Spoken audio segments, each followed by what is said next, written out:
మనసు రాధనై పెదవి కలిపలే.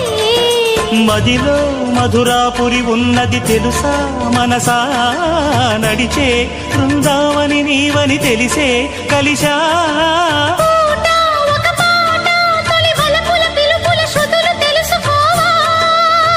వసంతంలా వచ్చిపోవా